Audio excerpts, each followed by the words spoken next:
বগুড়া এলাকায় নাকি সন্তান মাকে জবাই কইরা ফ্রিজের মধ্যে রাইখা, এইগুলি দেখেন নাই, খবর নাই।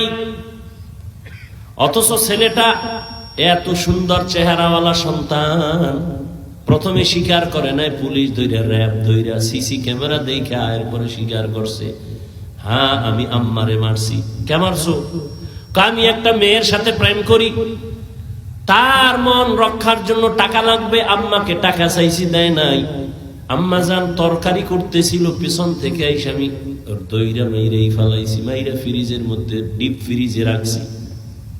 আবার হাতে কুড়াল নিয়া স্টিলের আলমারি ইচ্ছা রকম ভাঙছি, বুঝাইছি ডাকাত আসছে ঘরে, মালমারিও ভাঙছে, আম্মারেও মারছে।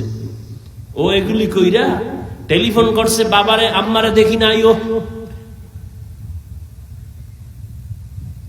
এবার বুঝুনি, যেই মাইয়ার লেগে এত কিছু করলো, ওই মাইয়া ভাইবে, কথা হয় না, ওর ফাঁসি হইব না? ও যুবক, একবারও কি ভাবছো তুই যার জন্য কাঁদো সে তোর জন্য কাঁদে না?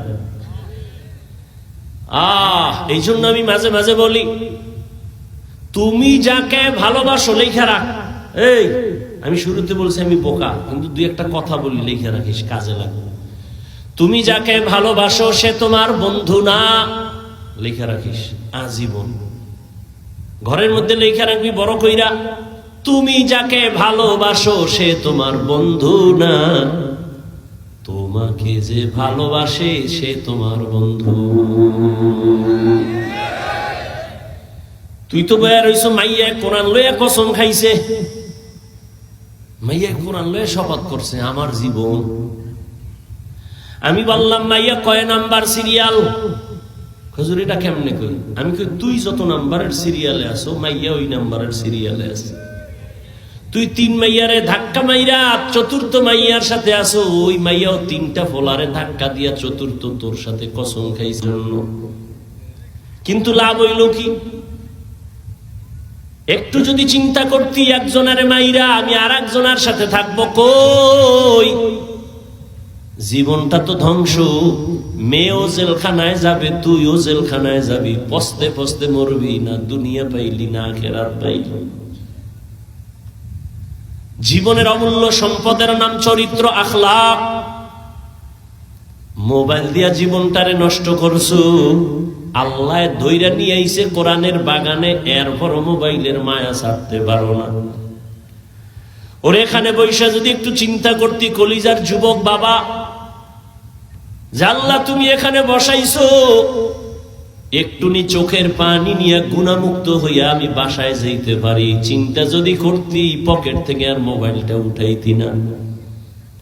ওই মোবাইল নিয়ে তালবাহানা করতে করতে দেখবি মোনাজাত হয়ে গেছে, 800 খালি যাবি, খালি বয়ানের কিছুই বুঝলি না রে বাবা। এটা কোন থানা? পেকুয়া থানার পুলিশ আইসা একটা আসামি ধইরা নিয়ে থানায় এমন ভাবে বেতের বাড়ি মারলো, কিন্তু চিৎকার দেয়, চোখে বানি নাই। বুঝো বাবা, আল্লাহ মানুষকে জ্ঞান দিছে ভালো মন্দ বুঝার, কুত্তাকে দেয় নাই, একটু বুঝো। পেকুয়া থানায় আসামি নিয়ে বেতের বাড়ি দেয়, কাঁদে না, শুধু চিল্লায়, কিন্তু চোখে বানি নাই। আর আল্লাহর খাস বান্দারা বয়ান যখন করে, ময়দানে 200 হাত দূরে বয়া যুবক কান্না করে। একটু বিবেকটারে জিজ্ঞাসা কর, ওই যুবকের মারলো কে? বিবেকটাকে জিজ্ঞাসা কর। থানায় আসামি বেত দিয়া পিডায়, কাঁদে না, কিন্তু ওয়াজের প্যান্ডেলে মানুষ কেন কাঁদে? ওরে মারলো কে? ওর চোখের পানি অনবরত পড়তেছে। এর নাম কফাল। 13 বছর নবীকে দেখে কালেমা পড়ে না, আর 27 বছরের যুবক আমার নবীরে জবাই করতে গিয়ে তরবারি ফালায় কালেমা পড়ে। এর নাম কফাল। ওয়াজে আইসা কত মানুষ হাসি তামসা করে, নিজেও কাঁদে না, অন্যে কাঁদে, তাও পছন্দ করে না। আর একদল কান্না কইরা মা মা বয়া কানে, আর কান্না করে, আর বলে আল্লাহ তুমি আমারে মাফ করে দাও। মনে হয় যেন এই ময়দানে আমার মতো গুনাহগার কেউ নাই। দুনিয়ার আমার মা বাবা ভাই বোন কেউ জানেন আমি কত বড় খারাপ, কিন্তু আল্লাহ তুমি জানো আমার খারাপ অন্যায় খবরগুলো যদি মা টের পাইতো, কোনোদিন মা আমাকে আর দোয়া করতো না। আমার অন্যায়ের খবর যদি আমার সন্তান জানে, কোনোদিন আব্বু বলে ডাকবে না। কিন্তু আমার আল্লাহ কত দয়ার মালিক, এই হাতের দ্বারা কত গুনাহ করছি, চোখের দ্বারা কত গুনাহ করলাম, জবানের দ্বারা কত গুনাহ করলাম, আল্লাহ সব দেখছেন আর জানছেন। তারপরেও কোনোদিন রাগ করিয়া পানি বন্ধ করেন নাই। এই ঘুমের ঘরে কত মানুষ মরিয়া যায় না, যায় না? তুই মরবি না? যুবক কথা কর, মরবি? যদি এই চিন্তাটা করতি, তাহলে ঘুমের মধ্যে গানের তার কানের মধ্যে লাগাইয়া ঘুমাইতে পারতি না। যদি ভাবতি ঘুমের মধ্যে যদি আজরাইল এসে হাজির হয়ে দেখে আমার কানের মধ্যে গানের তার লাগানো, আমি তো মুসলমান, আমি আল্লাহর আদালতে কি জবাব দিব?